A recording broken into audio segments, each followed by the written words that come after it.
छत्रपती शिवाजी महाराज आमचे आदर्श आहेत, संभाजी महाराज आमचे आदर्श आहेत, महापुरुषांना आम्ही डोक्यात पण घेतो.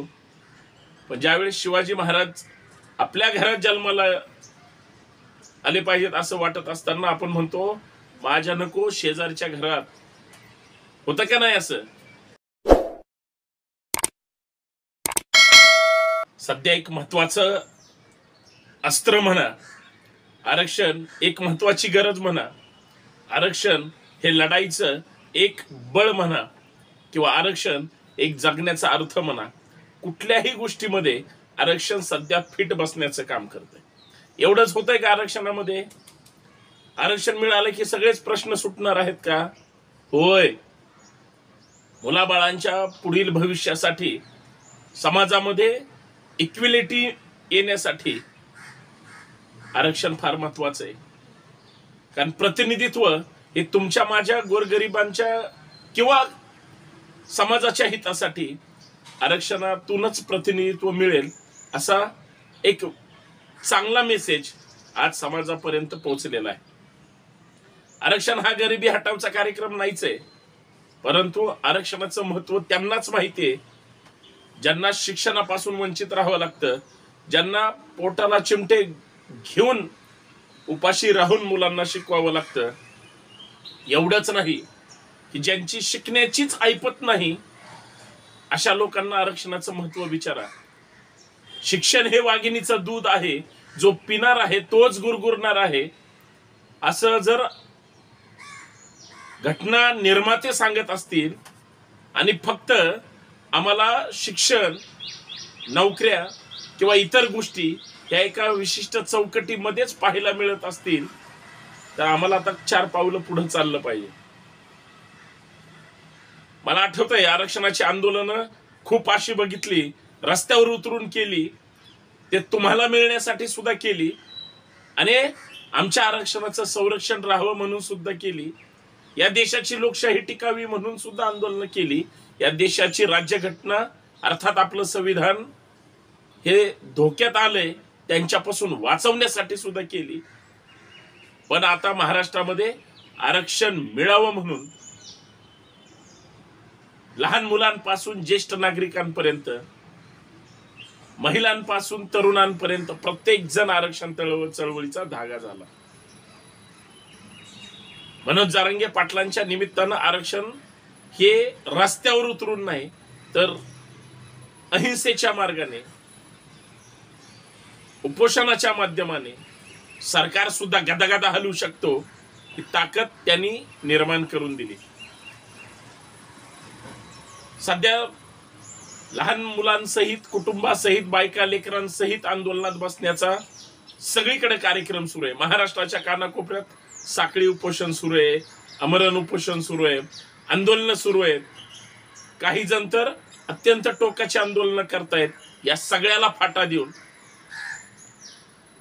खर तर फाटा देणं फार महत्वाचं असतं. नांदेड जिल्ह्यामध्ये अशी सुद्धा एक वेगळीच घटना घडली. खरं तर त्या आई वडिलांचं, त्या माझ्या तरुण मित्राचं, त्या ताईचं अभिनंदन केलं पाहिजे. कारण क्रांती ही स्वतःपासून सुरू होते. आम्ही आंदोलनात गोरगरीब आहोत, सर्वसामान्य आहोत, आरक्षण पाहिजेच, परंतु आमचा सुद्धा वाटा असला पाहिजे. 30 ऑक्टोबरची घटना आहे. नांदेड जिल्ह्यामध्ये एक आसेगाव नावाचं गाव आहे आणि तिथं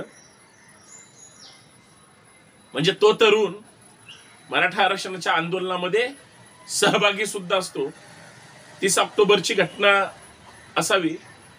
नवरा बायको आरक्षणाच्या आंदोलनामध्ये सहभागी सुद्धा होते.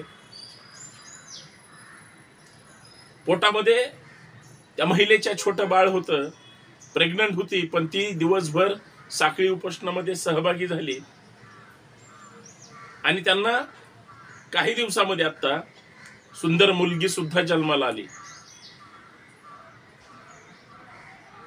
सांगायचा मुद्दा असा की आरक्षणात माणूस किती भिजलाय, किती मुरलाय, म्हणजे त्या नवरा बायकोचं तर कौतुक आहेच.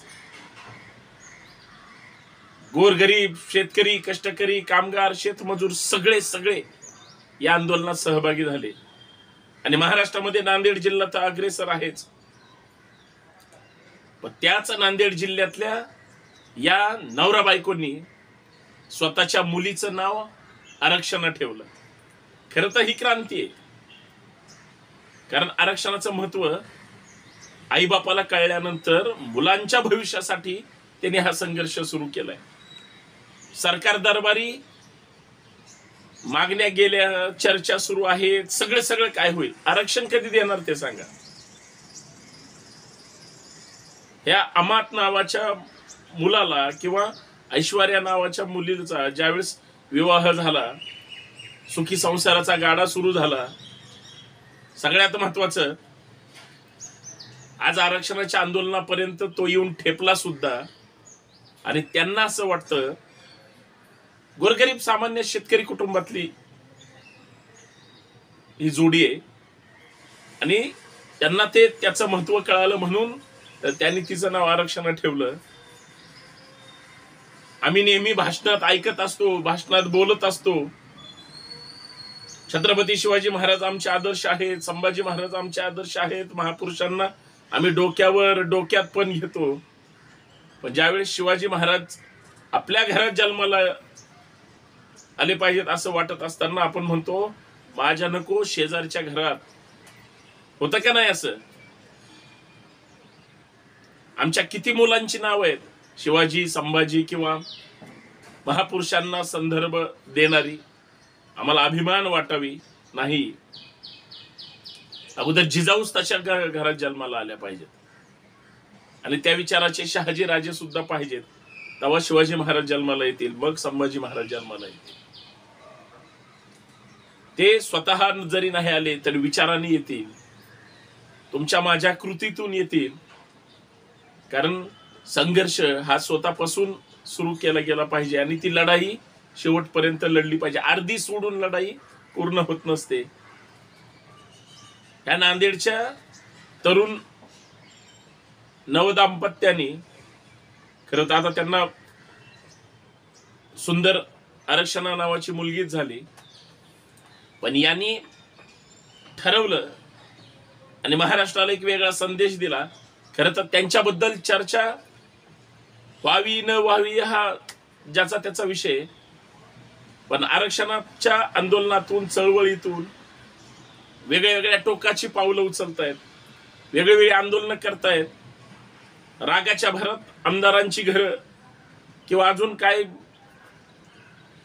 खासदाराची घरं, श्रीलंकेमध्ये असंच होतं बघा, मागच्या 7-8 महिन्यापूर्वी तुम्ही पाहिलं असेल. ती धग आता आरक्षणाच्या निमित्ताने महाराष्ट्रात आली, पण महाराष्ट्राचं मणिपूर होऊ नये एवढीच अपेक्षा. अहो हे तर जाऊ द्या, स्वतःचे प्राण देत आहेत, आत्महत्या करतायत, याच्यापेक्षा वाईट गोष्ट कुठलीच नाही. सगळ्यांनी आदर्श घ्या, असं वेगळं काहीतरी आंदोलनाच्या चळवळीतून किंवा आरक्षणाच्या चळवळीतून घडतंय. आणि आरक्षण नावाचं एक नवीन त्या ठिकाणी आरक्षण चळवळीला आदर्श मानणार एक, म्हणजे ती कन्या असेल, एक आंदोलक असेल किंवा उद्याची लढाई असेल, उद्याचं भविष्य असेल, त्या मुलीच्या स्वप्नातून त्या ठिकाणी आपल्याला पाहायला मिळेल. ऐश्वर्या ताईचं किंवा तिच्या पतीचं करावं तेवढं कौतुक आहे, परंतु चुकीचं पाऊल उचलण्यापेक्षा असा काहीतरी समाजाला संदेश देणं हा सुद्धा एक संघर्ष आहे. धन्यवाद. जय जिजाऊ, जय शिवराय, जय महाराष्ट्र.